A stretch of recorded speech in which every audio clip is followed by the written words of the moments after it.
C'est un groupe sur lequel on sent qui n'est peut-être pas le plus exposé finalement à la pression des uns ou des autres. Il y aura certainement une pression des ONG sur les groupes qui traiteront des enjeux sociétaux. Il y a évidemment une pression sur les groupes qui traitent des sujets prix, valeur, répartition de la valeur ajoutée.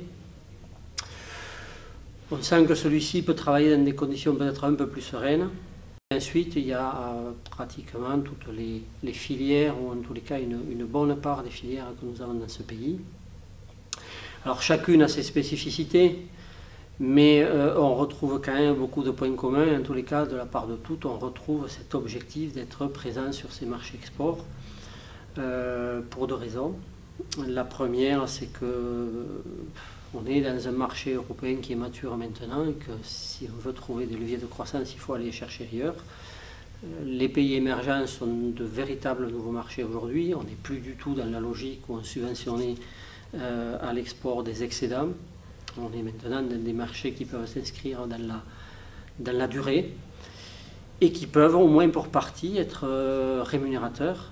Alors ce sont pour l'essentiel, en tous les cas, sur le marché des commodités, des marchés de prix, mais au milieu de tout ça, il y a quand même, avec l'élévation du niveau de vie, de la possibilité aussi de rentrer sur ces marchés avec des produits élaborés, aussi des produits bruts, entre guillemets, mais qui peuvent être, en tous les cas, nos produits à nous peuvent avoir un différentiel qualitatif par rapport à ce que proposent d'autres pays. Donc il y a une vraie opportunité, il faut évidemment aller la saisir. C'est une première étape. Il me semble que la prochaine, ce sera aussi ce dossier n'est pas seulement un dossier technique. C'est un dossier extrêmement politique et extrêmement stratégique. Et cette dimension-là, elle n'apparaît pas encore à ce stade des discussions dans le groupe. Ceci étant, c'est peut-être pas au niveau du groupe que cette dimension-là peut être abordée. Qu'on le veuille ou non, nos agriculteurs, nos produits, partout en France, quelles que soient les filières, sont de toute façon impactés par des marchés de la Méditerranée, par des marchés du sud-est asiatique, la Chine. Évidemment, c'est le marché phare. On a pu être impacté aussi par l'embargo sur la Russie. Ça montre que de toute façon, on est au cœur des échanges internationaux, qu'on le veuille ou non.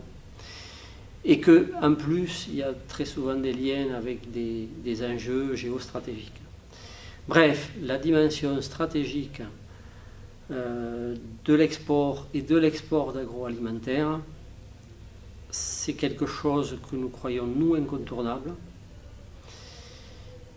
L'affirmation de cette dimension-là n'apparaît pas encore dans les discussions du groupe.